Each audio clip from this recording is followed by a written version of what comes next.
Hello everyone. So we'll wait for 10 minutes for everyone to join, and after that we'll start our meeting. Um, and this is the tutorial series of week 11 that we're trying to complete today. So we have to cover variants of GAN and how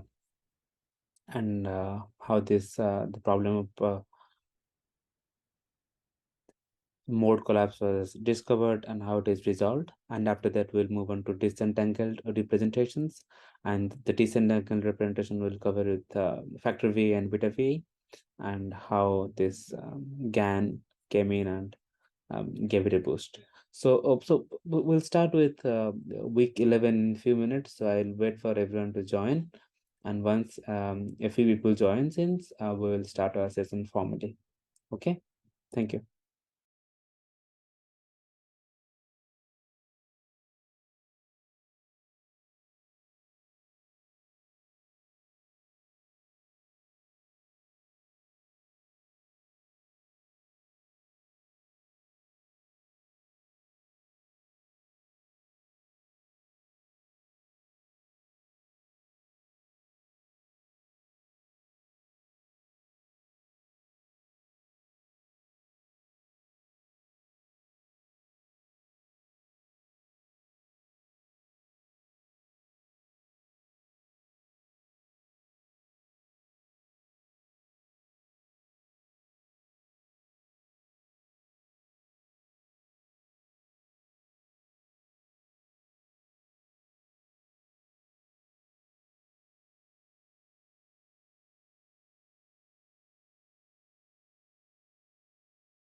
So in this session, we'll be discussing GANs and variations of GANs.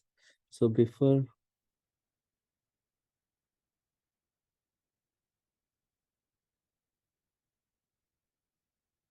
actually go towards the variation of GANs, I would like to first explain what are GANs. So earlier, when people proposed VAs, so earlier there used to be autoencoders. So autoencoder looked something like this. Okay, so it looked something like this.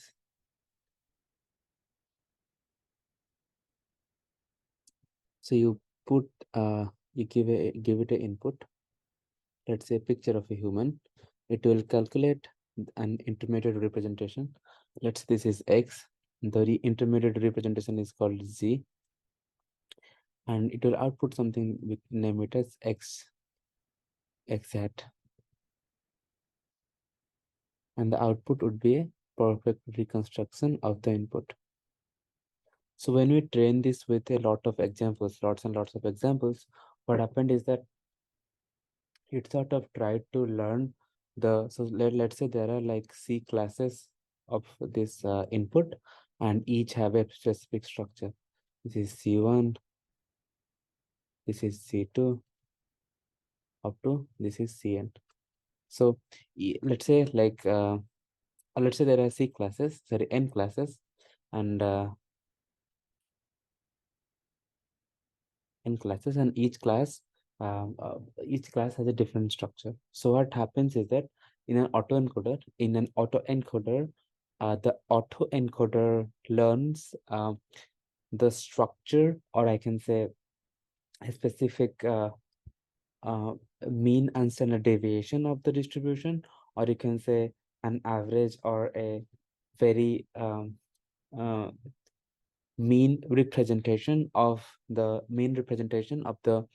base class distribution. Just like it will learn a distribution. So it will learn a distribution that corresponds to Z, and it will be Z1, and it will learn another distribution in the latent space.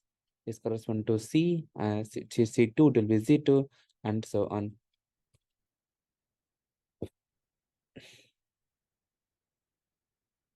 But the problem with it is that while learning a representation while learning a representation out of uh, these raw samples, so what you have to do is that so we have to so it's sort of learned. So if you overtrain it, what you'll do is that you'll sort of learn a representation for each sample, and which is not good, because we want to generate stuff, and if we just learn an average way of representing a thing, then if we get a new if we get a new sort of sample, it would be very difficult to regenerate and reconstruct. And if the sample is not from the distribution, it will be very difficult for it to reproduce it. And also the another problem that involves in this type of method is that it's not a generative method. Of course you can generate, but it's very hard to generate stuff from it. So to tackle this problem, people came up with a variational autoencoder, and a variational autoencoder along with this reconstruction loss. So the loss here is reconstruction loss. So the autoencoder tried to minimize this loss, which is x hat minus x L2 norm. So the L2 norm of x hat minus x. So it want to minimize this loss. And in case of VAE, so in case of VAE, what happens is that this variational autoencoder. In case of VAE, what happens is that it takes the same, it uses the same thing as autoencoder. Let me try. Go to VAE. Yep. So here is the VAE. So it will give a latent code, and this latent code will be divided into two parts. The first The first part will be mu. The second part will be sigma. And so what it'll do is that, so it will be the 2 times of what is needed. So that it will do, what it will do is that it will, in the next step, it will sample one mu from here and a sample a sigma from here. And with this mu and sigma, it will try to, since we have a mu and sigma vector, we have a multivariate normal that is getting approximated in this middle layer. And from this, what we will do is that we will sample a vector. From this mu and sigma, will sample a vector from the distribution, and that vector will be same as the size of the encoded size z. And from this, we will decode our output. So from this, we will decode our output. And so this is x, this is my z, this is my x test. So along with this reconstruction loss of x hat minus x L2 norm, we're also taking a loss between, so we're also taking a KL divergence between the standard normal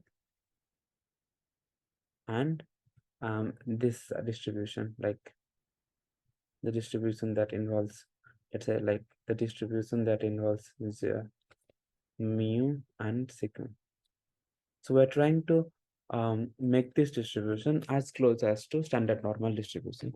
So if you do that, what will happen is that, so if we do that, what will happen is that we will be able to find the representation Z such that it will satisfy 2 goals. First is that the representation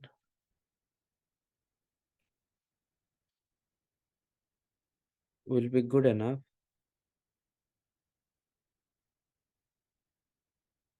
to reconstruct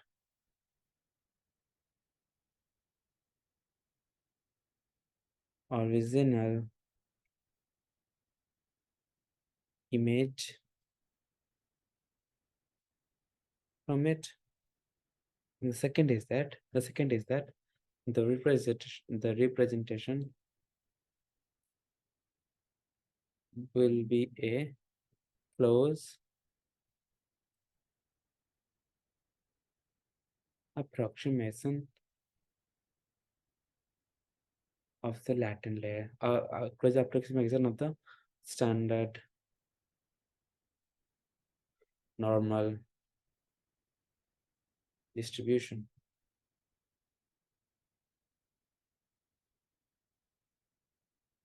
So if you look at this first one, it's just same as autoencoder.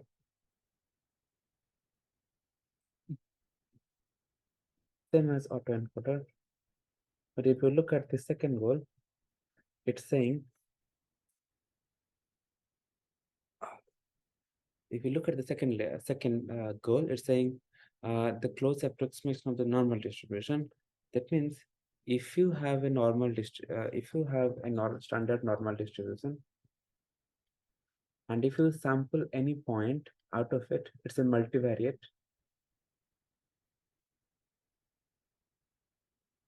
standard normal distribution.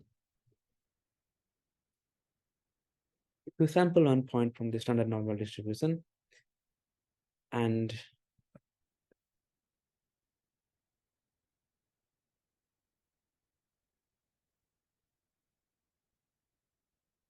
pass this to the decoder,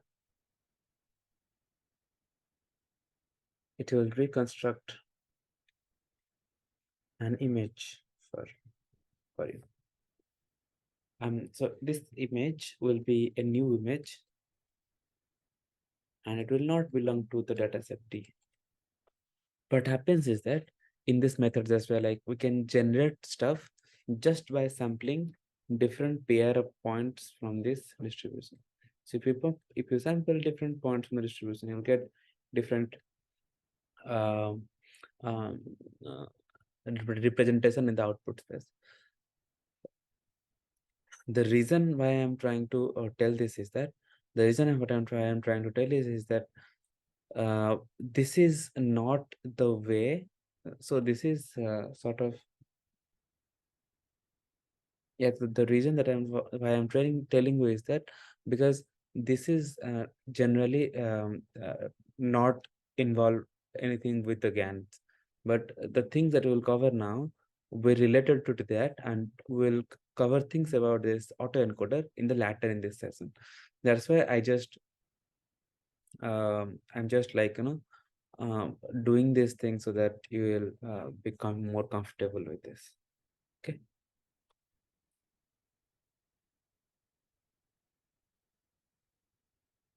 Let me now go to GANs.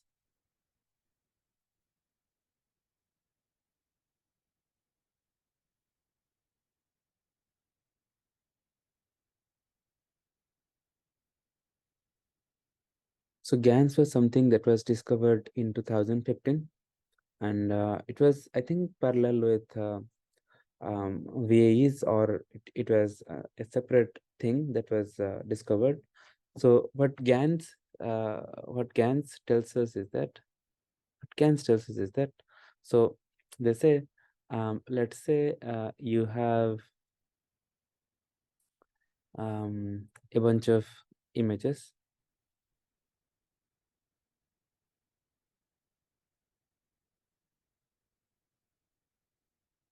Let's call these real images. Okay, real images, and name this as X. Okay. So what you do is that first you have a distribution here,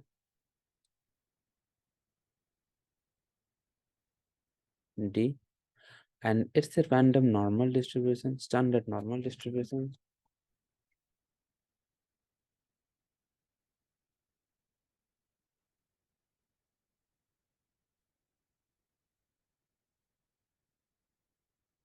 Sorry, my notebook is not my notepad is not working.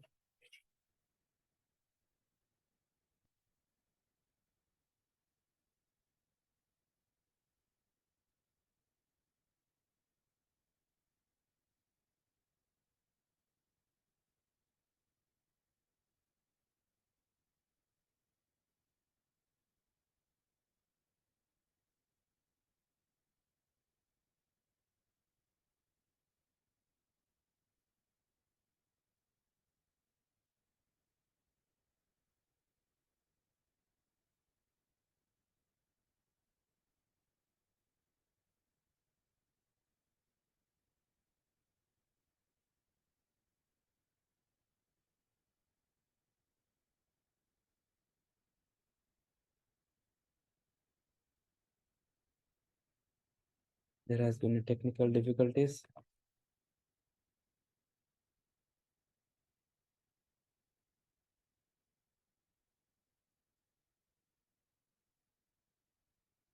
I can't write my notebook.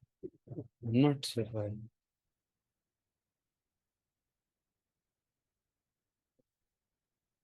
Is it now? Okay, it's good now. So there is a distribution D. So you first sample from this distribution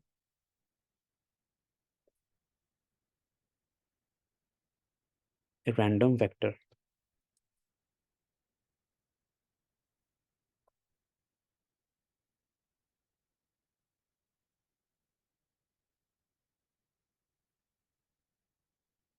So after sampling a random vector from the distribution, what you do is that you decode this, or you can just you can call it a generator. So you decode this with a generator G. What will happen? It will generate an image, right? It will generate an image. And if you sample multiple points, it will generate a lot of different images. So you have a real image here, X, Then yeah, so you can take a real image and sample from this distribution. Then what you can do is that then you can pass these two things to a binary classifier, a ANN based binary classifier, so which we call as discriminator. So discriminator will decide between if this sampled image is real or fake. That's it. So if you see here, there is a distribution D, and let me just rename it like this, make it like mathcal D.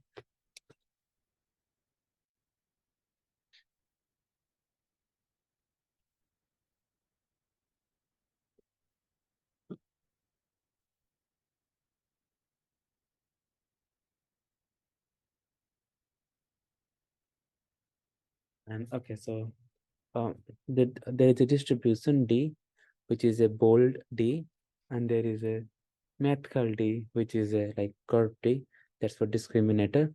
So let's say we're sampling a sample from the distribution D and generating an image, and using that image, so first time it will be garbage.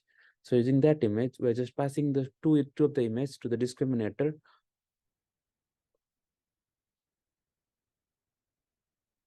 and asking which of this following image is real or which one is fake. Since the discriminator is well trained, so it will always try to find the image which is actually real. So it will always pick the blue one. But and so if the discriminator picks the blue one, so now we can say that the generator doesn't have a capability to generate very realistic images. So now generator will be punished. The cost will be uh, so that the weights will be adjusted if the generator cannot create a very realistic image.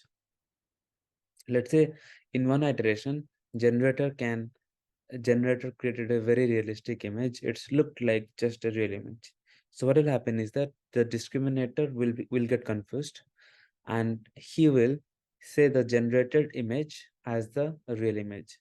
So in this case, it's discriminator's fault that discriminator could not identify between the discriminator couldn't identify between the real and the fake image.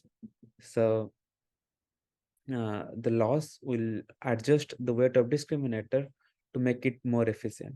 So what will happen is that so in this regard, so what will happen is that in this with this they so with this it will try to find those weights in the generator which will generate better images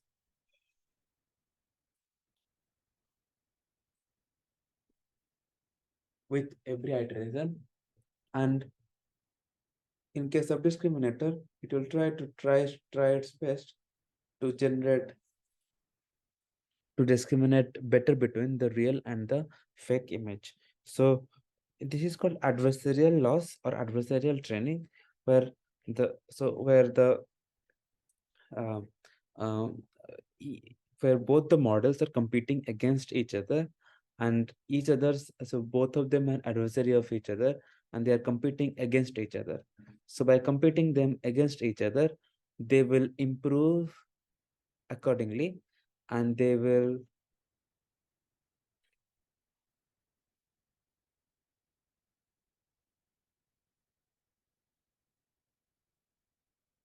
improve accordingly, and they will at the end they will be able to generate very realistic image. So at the end, if we just discard the discriminator and sample a random sample from the distribution D, it will be able to create a very realistic looking image out of it without even like leveraging in any of the power of the discriminator. So what we are doing is that we're sort of taking this random distribution or taking this normal standard normal distribution, and we are sort of making it in such a way that so we are sort of reducing the KL divergence between this distribution and the distribution from which the data is picked. Okay, the distribution from which real images are picked. So you are sort of taking a KLD between them. So what KLD do is that KLD sort of tries to minimize, KLD sort of measures the distance between or the closeness between two distributions. If you're trying to minimize them by putting it in the loss, so the loss function will be just the discriminator loss, which is the binary cross entropy, as well as the KLD loss between the distribution of the real and the distribution of the fake. So when we're moving the fake distribution towards the real distribution,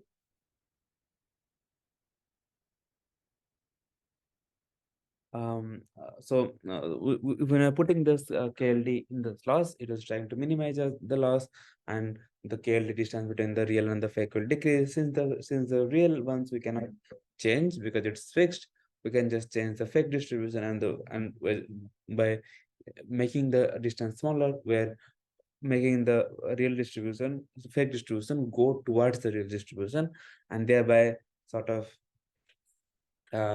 making it more robust, robust generator. So after a point, we'll be able to approximate the source or the real distribution. And by real distribution, I meant by real distribution, what I meant is that it will be able to sample from the a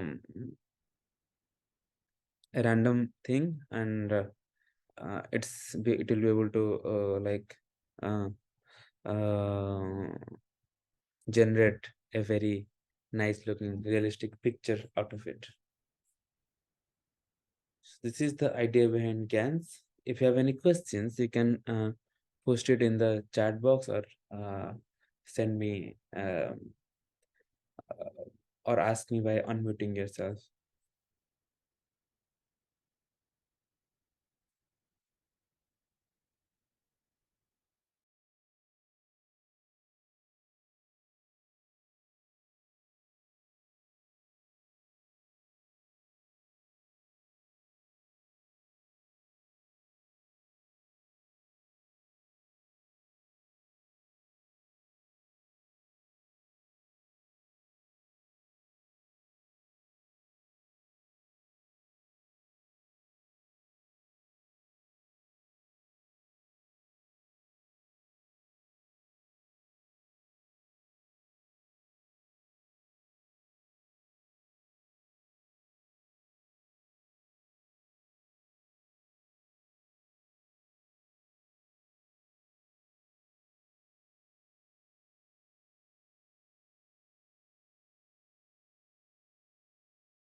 No questions.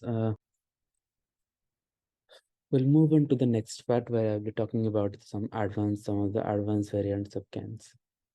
So first we'll be talking about stack GAN. So stack GAN was published in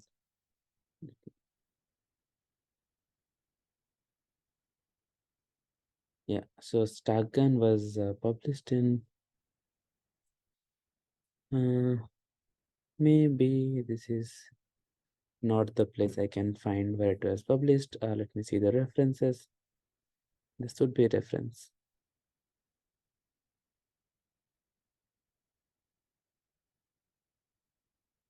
Okay. Stack GAN was published in somewhat around 2016.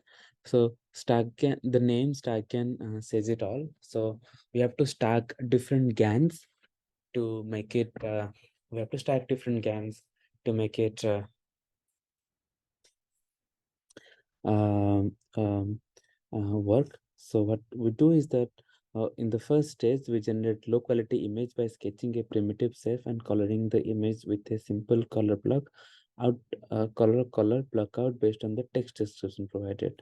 And in the second part, we use the generated image to again regenerate a high scale image. So if you see the workflow here, it is like you take a text description. And how do we process text? We process text by creating embeddings out of it, right? So we take a text description, we got the embeddings out of it. From the embedding, we generate, um, we generate images that looks like, we generate images that looks like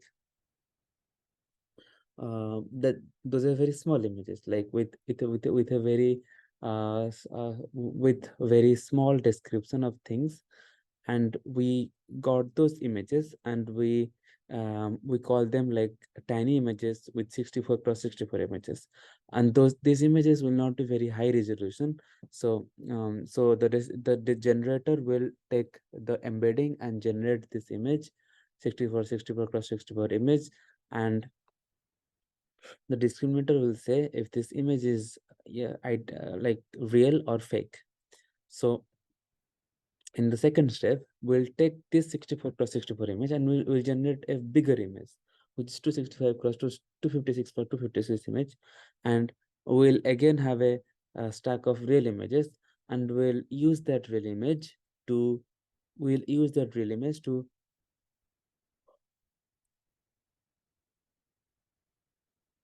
train it against the discriminator, which will say if this 256 or 256 image is real or fake. So what we did is that instead of generating an entire image out of text, we did it step by step. We stacked two steps. We first came to the 64 cross 64 dimension, and then we went to the full dimension, which is 256 cross 256. So the loss function that was associated with this was so loss of discriminator is uh, the log of the scale divergence between the I and phi t, and log of 1 minus this is the cross entropy loss. And for the generator, it's a KLD loss between between two generators, one which is using the text and one which is using the image. So let's see like how this exactly looks like. The steps that I told in the previous slide, I will explain it one by one in this figure. So let's say there is a text description T. The text description T says that this is a gray, this bird is gray with white on its chest and a very, very short beak. So this is the text description T. And from this text description, you can get an embedding of phi T. So this is phi T. So phi T is an embedding of this text description T.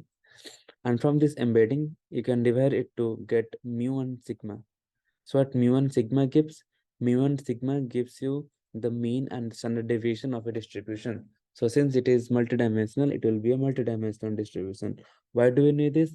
We need this because we do KLD between this distribution and the normal distribution. That's why we need to divide it to mu and sigma.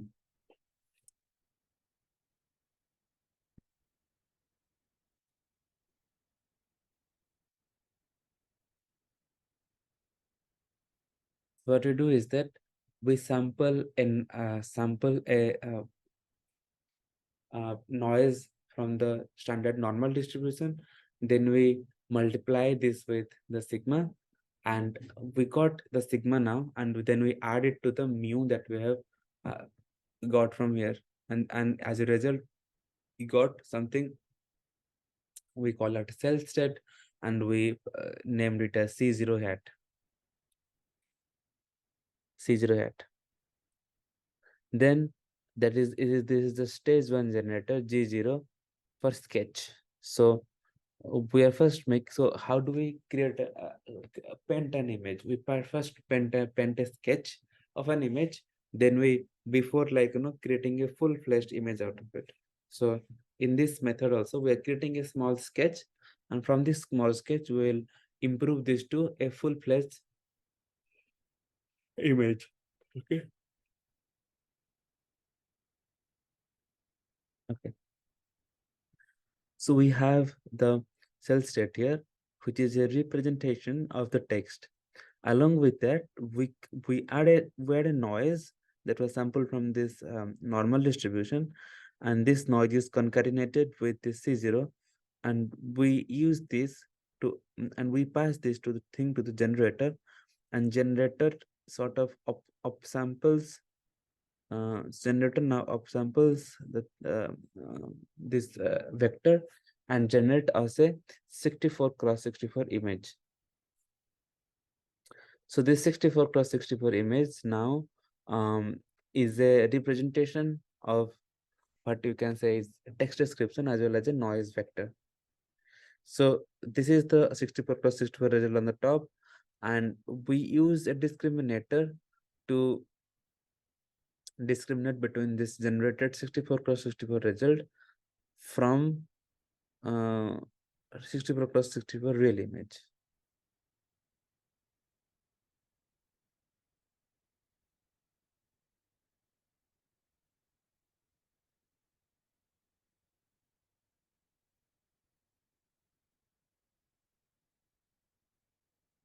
So there is the 64 cross 64 result and 64 cross 64 real image, and we use this to downsample.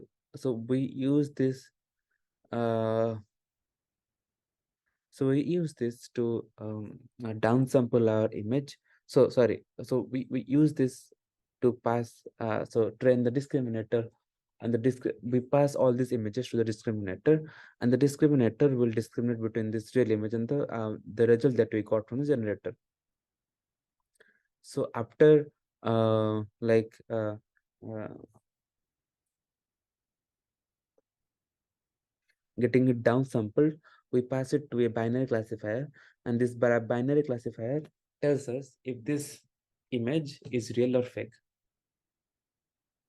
So along with uh, so to not to lose the information that we got by from the embedding, so what we do is that we also add a skips connection from the embedding layer to the pre-output layer, or the layer that is present just before the output layer, and you can see that the concatenated dimension is 128 plus 512, which is around 640.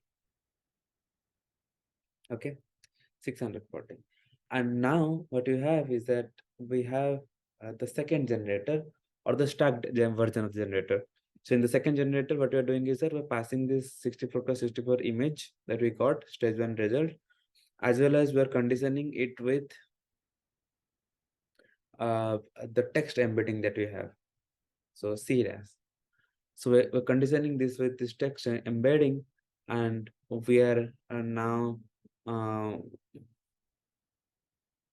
downsampling this image to a 16 cross 16 plus 512, same as here, but the dimension is now increased from 4 cross 4 to 16 cross 16, and then all these things are passed to a residual block, and this residual, the output from the residual block is used to upsample uh, it. So the output from the residual block is upsampled to get a full-fledged 256 cross 256 result.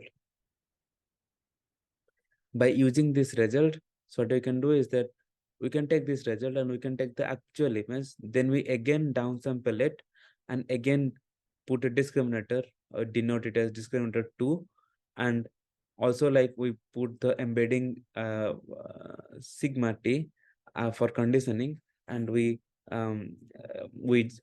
sort of generate, we sort of pass that to the binary classification layer, which will classify between the real and the fake images. So this is the 0 and 1. So at the end of the training, so let's just look at the loss function. The loss function, the loss of the discriminator is equal to the expectation of the I and T that was sampled from the P data. And so I is the image and T is the, what is the T? Let me see. Yeah, T is the text. So let's say the data is a distribution of image I and a distribution of text T, and we have an image.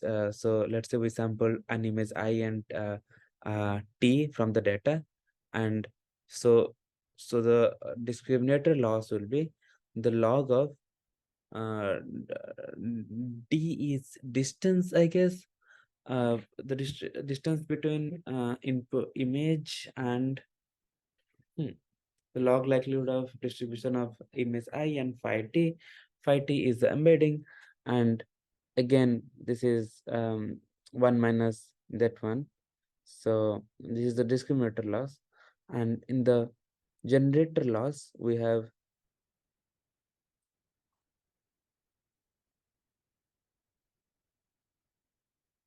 the same loss that we have earlier, that one, as well as with that we'll add a KLD loss. That's a KL divergence between the um, mu and sigma that you got that you got from this embedding T and the normal distribution. Okay.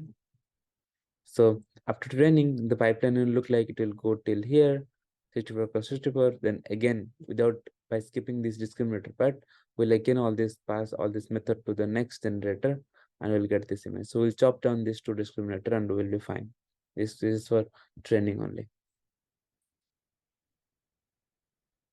Next on the list is the progressive CAN. So we'll take a short break and then we'll discuss the progressive CAN.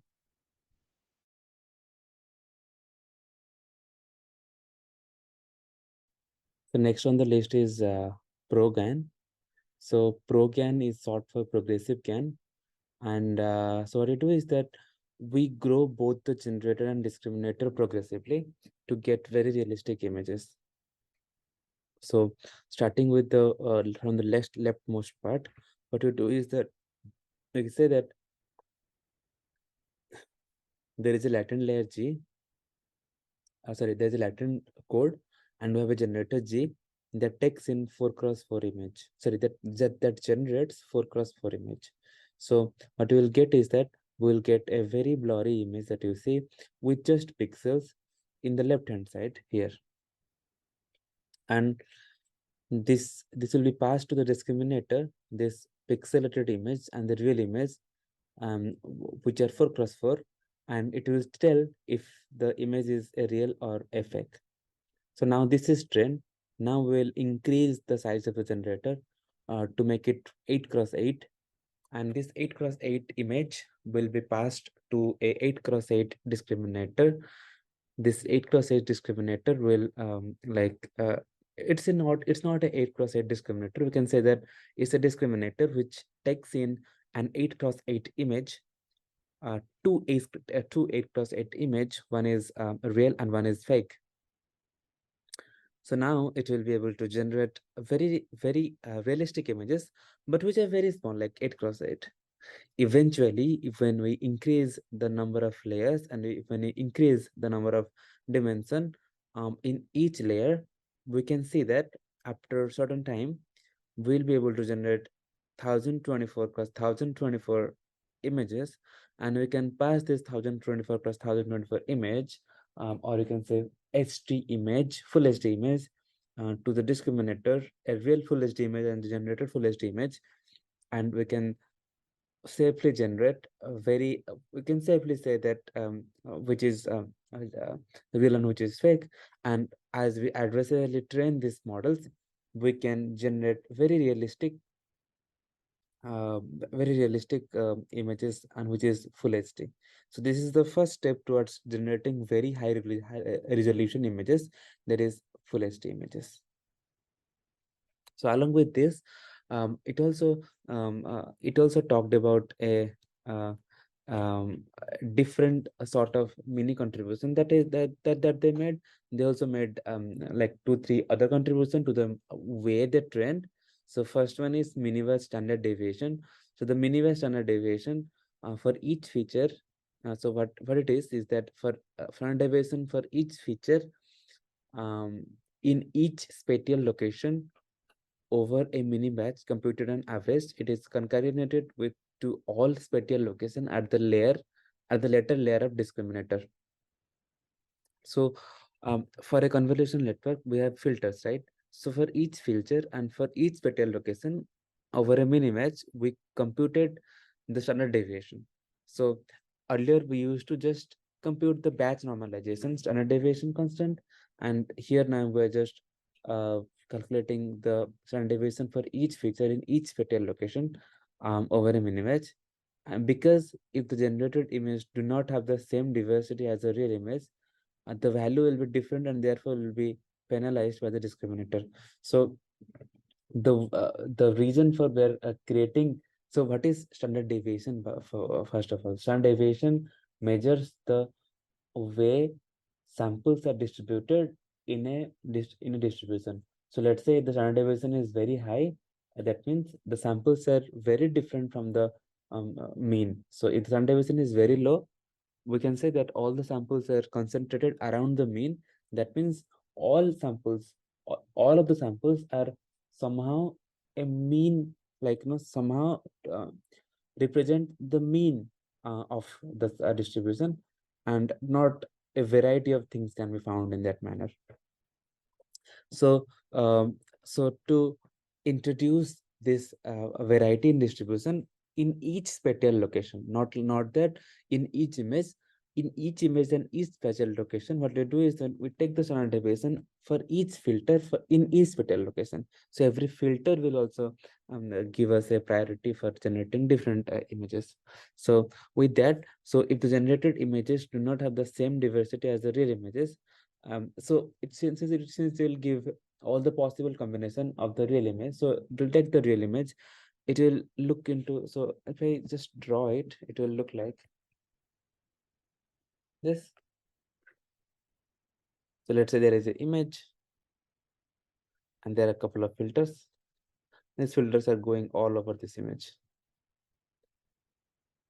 So if you maintain a standard deviation for each portion of this filter across a mini image, it will um it will sort of learn different portion of different images, and all these portions can be combined together to form a new image, right? So the image that it will generate, it will not only from the from shuffling of images, it will as well as be the shuffling of regions of images, right? Right. And the next thing that they proposed is the equalized learning rate. Equalized learning rate is something like the learning rate will be set for different layers. And the last one they proposed is the pixel-wise feature vector normalization in generator J. So they normalized each pixel-wise feature vectors instead of batch normalization. So the next model, the next class of model they proposed is the deep generative models across multiple domains. So the those things that we discussed was belongs to the GANs. Now we're just using GANs for very different purposes. So we're just earlier we were just using it to generate images from the noise. Now it is fixed. Now it is like, creating other different tasks, not just generating images out of noise. So first mode in that series is the pix to pix. So I'll discuss this in a minute. Give me some minute. Yeah.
Okay.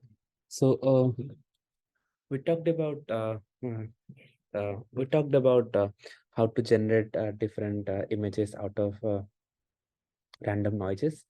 Now we'll talk about how to generate images from sketches, right? Uh, so first one is pix to pix. So from the name, you must have like I must have guessed that pix to pix we'll have to do something with pixel to pixel, right? So it is useful for supervised domain translation for images. So what is domain translation? So images lie in different domains. And let's say uh, there are images of roads at night, and there are images of road at day, and there are the images of roads at a very snowy weather or with smoke. So if you take a look at the four different photos, you can see that even if the four photos are taken from the same location or the similar location, let's say road photos, but those will be very different. A classifier that is learned on images of night images will not be able to perform well if it is given a day image or if it is given a snowy image. So this snowy night day at different domains. So what we do is that we generalize the model to work across different domains. So to generalize the models across different domains, we need images of different domains, right? Also, like, let's say, like, we have a image of a night, we want to convert it to day image, or we can say we have an image of a um, painter, artist, we want to convert it to some other artist impression. So for this task, we need translating the domains from one to another.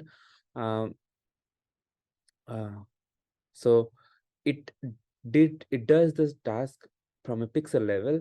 That's why we named it as pixel to pixel domain translation. So so there is to see, like, it's a unit based architecture. You can see in the left hand side there is an image of a bag which is drawn by pencil, like it's a line image sketch, you can say, and on the right it's a realistic image. So the domain translation task here is to convert a sketch to a real life image, right? So to do that, we have an encoder and we have a decoder. So the encoder encodes this bag image to a bottleneck features, and this bottleneck feature is uh, used to regenerate the real image. And we have skip connections between all these images, just like UNet-based architecture. So, so now the adversarial now the adversarial generative adversarial network is now changed to what we can say is adversarial learning. Here the encoder is sort of the discriminator and the decoder is sort of the generator. So let's look at the loss function. The loss function says that we need to find the minimum of maximum loss this generator can make, and we have an L1 loss to force the generator to get image close to the ground truth. So uh, along with this GAN loss between the generator and the discriminator, we have another L1 loss. The L1 loss is taken between the generated image and the original image, so that a pixel to pixel loss is calculated. And since we are calculating a pixel to pixel loss along with the generator and the discriminator loss, we call this a pixel to pixel GAN. And there are there are some problems that is common in most GAN architectures, such as vanilla GAN and cycle GAN. um, uh, so this is called the mode collapse problem, and that was later solved by the other methods. Let's just read what a mode collapse means. As the name suggests, is the phenomenon where the generator only produces a limited variety of samples, effectively leading to drift in the mode of the generative distribution. So we sort of as a generator, it should generate a lot of different sort of uh, uh, images, but sometimes it happens is that the generator only produces a limited variety of samples.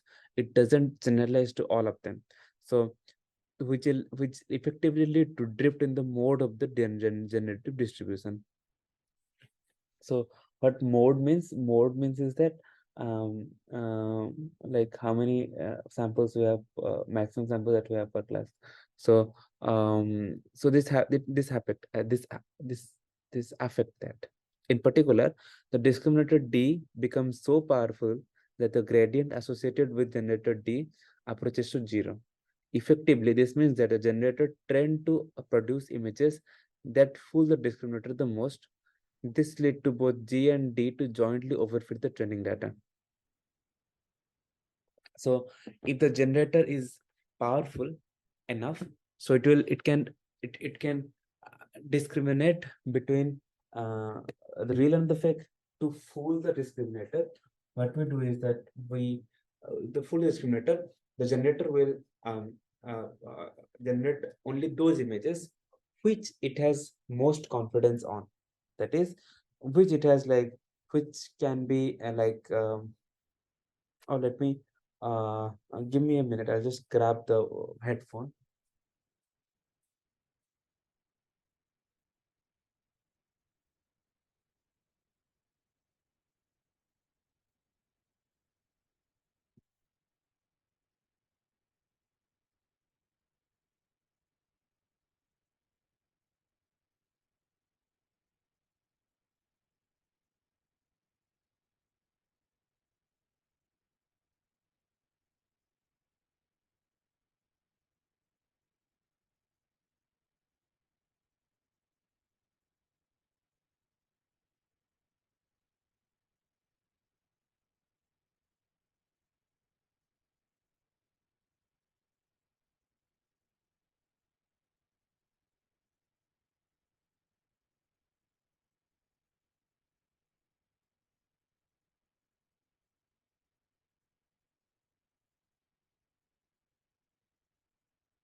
So,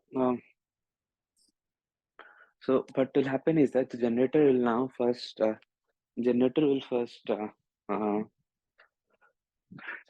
so the since the discriminator is more powerful, this discriminator is more powerful now.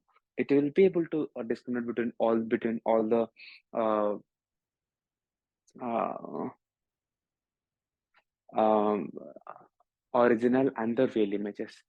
So once it can discriminate between the original and the real images, it will then it will then uh,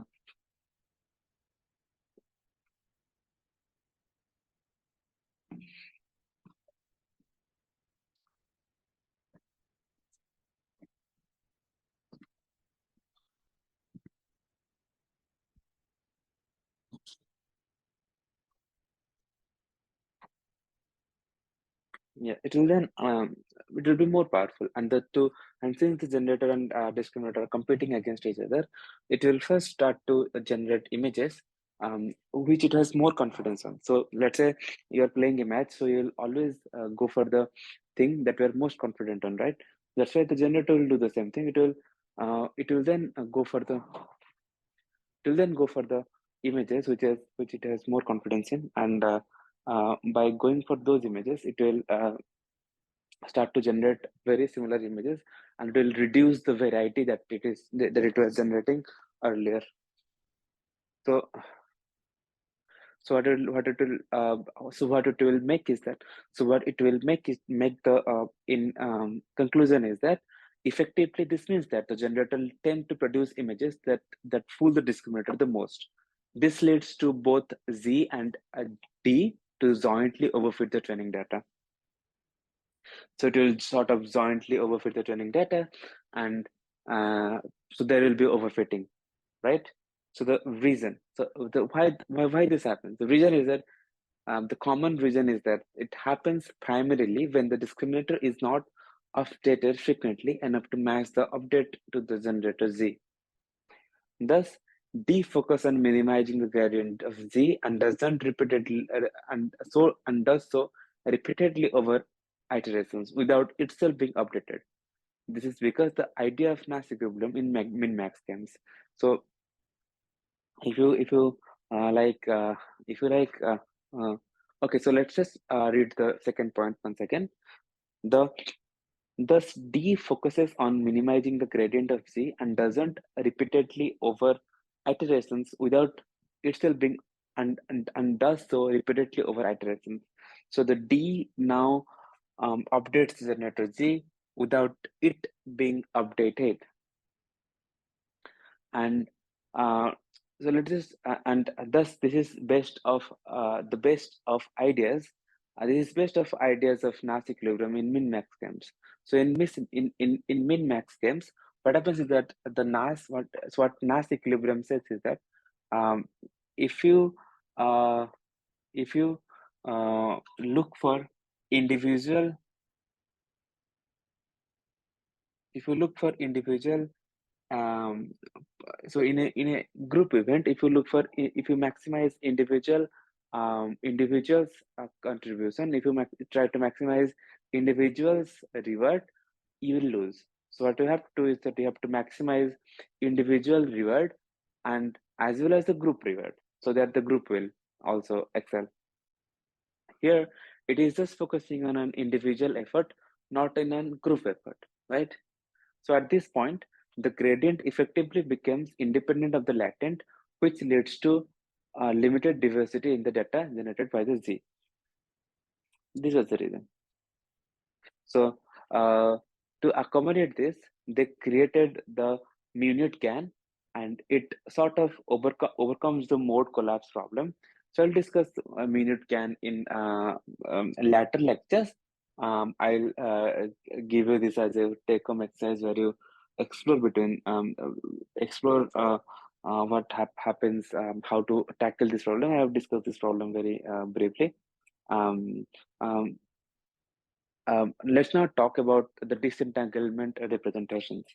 So that was the mode collapse, and to tackle mode collapse, a lot of different various variations were invented. One of them was this. One of them was this minute can. So let's just so skipping that, let's just talk about disentangled representation.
Okay, so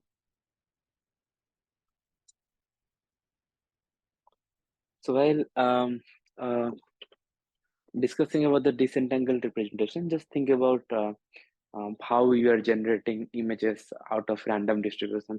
So we have a random distribution that is given. We're sampling randomly from this distribution, and from this garbage, from this noise, and from this noise, we're able to create beautiful looking realistic images.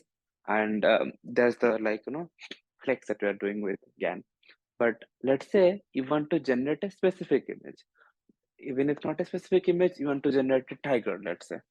Okay, even if let's say we can achieve that by just querying multiple times, and at some point you'll get a tiger. That's not a very big things to do. But let's say if you want specifically a tiger with very big eyes, and let's say the color would be white. So can you do that? We can't, right? uh, we cannot, because there is no way we can feed this information where we can say that, okay, give me a tiger which um uh, whose eyes are bigger and the skin is white, right? We cannot say that. It's very complicated, because there is no way we can accommodate this information inside a GAN. To tackle this problem, people come up with disentangled representation. So they sort of disentangle the way we are feeding this random noise. So disentangling mean that we're uh, creating a different dimension of the noise, or the different dimension of the input is responsible for generating different part of the input. So if we want to control one part, we can control a specific portion of the image. If we say, if we let's say if we add a tiny bit of noise to the some dimension in the latent code, we are able to change some particular things in the output, or some particular things in the generated image. We are looking for like this granular control over the image, rather generated image, rather than just generating dumbly. So so disentanglement observational data can be viewed as an ensemble of ma- myriad of latent factors that control the observed observed latent. So that is, we can say that an image is an ensemble of certain features that is common across the entire distribution. Indeed, it is interesting to study such latent variables. One way to study them is by asking if it is possible to isolate the latent. That is what I was telling. A face of a human is consisting of its hair, and its color, its skin, its eyes, nose, mouth, ears, and so on. So, what we're trying to do is that we're trying to learn a representation that can isolate all these things. So, let's say we have a latent layer.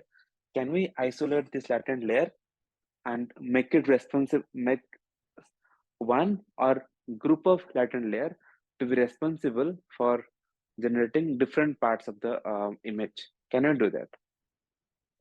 A modular approach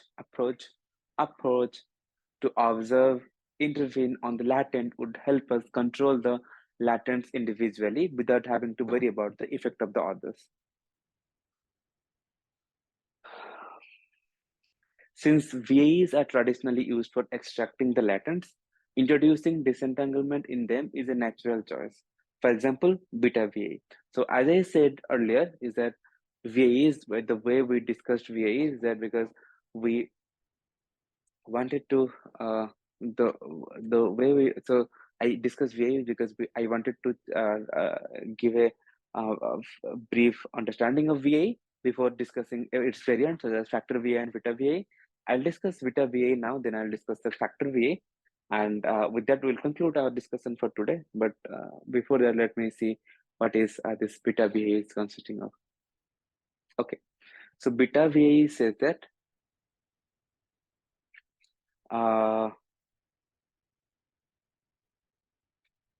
so here is a batch of L samples. Each pair of images has a fixed value or a target generative factor Y. Okay, and it differs on all others. a linear classifier is trained to identify the target factor using the average pairwise difference Z difference B in the latent space over L samples.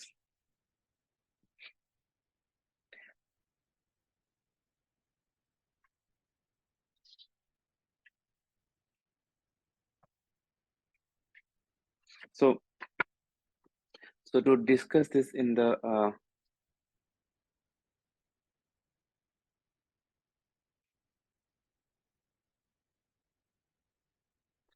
okay, let me discuss this in the lesson notes, because the slide that they have made, I'm not able to understand that, and that's the biggie.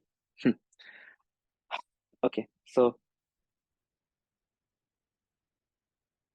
let's just talk about factor V first, which is a very simplistic explanation of disentanglement.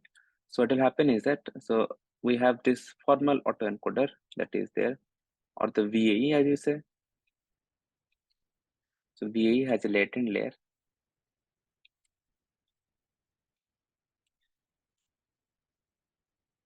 VAE has a latent layer.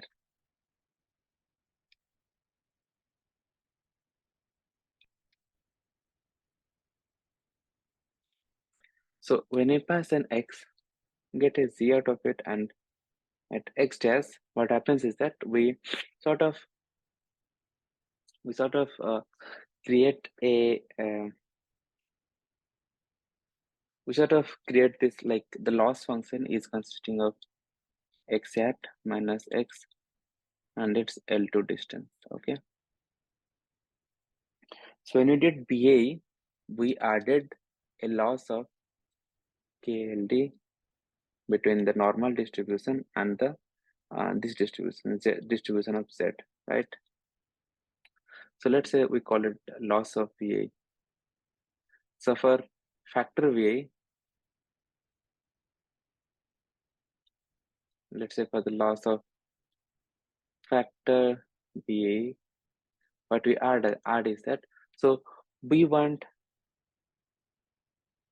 so what do we want? We want this distribution. We want this Z to be such that first it should reconstruct the image out of it. Second thing is that it should represent it should be close to the standard normal distribution, as well as the distribution that we will get. So remember what we told about remember what we discussed about disentanglement. Disentanglement is that each latent code should be independent of each other. That's why this code will be different from this code and will be different from this code, and so on. So everything will be different and everything will be independent of each other. Okay, so how do we make all these things different? How do we make everything different?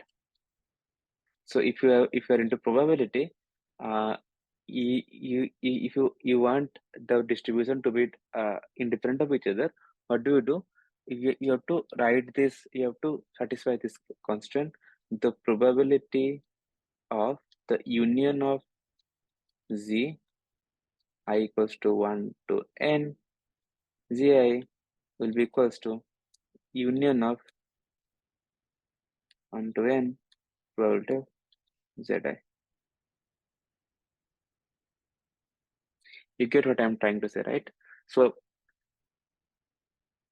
the two random variables are independent if the probability of A and B will be equals to the probability of A times the probability of B, right? So as I say this, I have uh, wrote it very wrong. It should be the probability of the intersection of I equals to 1 to n, Zi equals to the intersection of I equals to 1 to n, n the probability of Zi. right? You get it, right? Sweet. So if we add this constraint to this loss, we will get a, if we add this constraint to this loss, we'll get another constraint on the latent code. So latent code will now reconstruct the output. It will now give a KLD between itself and the standard normal distribution, as well as it will form in such a way that everything will be independent of each other. So uh, so so this concludes our discussion about factor V. So this is the basic idea of factor V, and we can learn it. So in beta VA, what happened is that they gave a trade-off. So the loss, so I'll just say what beta VA looked like. So the loss of disentanglement equals to loss of VA plus the loss of loss of factor VA as that. So loss of beta VA came out, and let's say we can have a loss of VA plus beta times loss of discriminator. So this sort of created another paper, and they have also given multiple discussion around it. But the idea is that you can control how much do you want to make for generation, how much do you want the disentanglement. So this is a way to control the disentanglement, not like an initial idea. It was just extension of the factor way, and with that they created this beta way, and the beta VA is later extended to create beta TCVA. So uh, the beta TCVA overcomes the trade-off between the disentanglement and the reconstruction in beta VA. The key idea is that it decomposes the marginal KL divergence from the beta VA further into a total correlation term and a dimension-wise KL divergence term. So so it used to have a um, uh, a entire KL divergence between the distribution and the entire Z, and it sort of changed it to the total correlation. VA changed it to dimension-wise KL divergence, and so the question: does beta greater than one encourages distant acknowledgement or less than equals to one? So answer is beta greater than one, because if it is less than one, the disentanglement factor will be like lower. So yeah, and with that application, they created ICGAN. So ICGAN can be used for image editing. So by image editing, what I mean is that let's say you have an image, and first you generate a latent code Z by encoder, and you use another encoder to encode it. So by encoding it, you just then uh, uh, attach so align each dimension to certain things. So that's like first one is aligned to the gender, like male or female. Second one is color of the hair. Third one is like brown hair or black hair. Next is makeup and sunglasses and all these things. So what they did is that in this example they made the black hair vector to 0. So since it is binary representation, black hair to 1 and brown hair to 0. Now the generator now takes this all these things and it just generate the same image with black hair. So you can see this. You can see this. The results this is the original, this is the reconstruction. This is bald, like he just pushes the hairline a bit further. This is bangs, this is black hair, this is blonde, this is eyeglasses, this is heavy makeup, this is gender change, this is pale skin, this is smiling. So all these things are created using this image editing. Now we have stable diffusion, and stable diffusion sort of creates very realistic images given a text prompt. But we'll not discuss about stable diffusion now. With this, we'll end our discussion for today. So we'll meet next week, which will be the last week of our tutorial. So with this, I will stop this here and thank you for attending the lecture.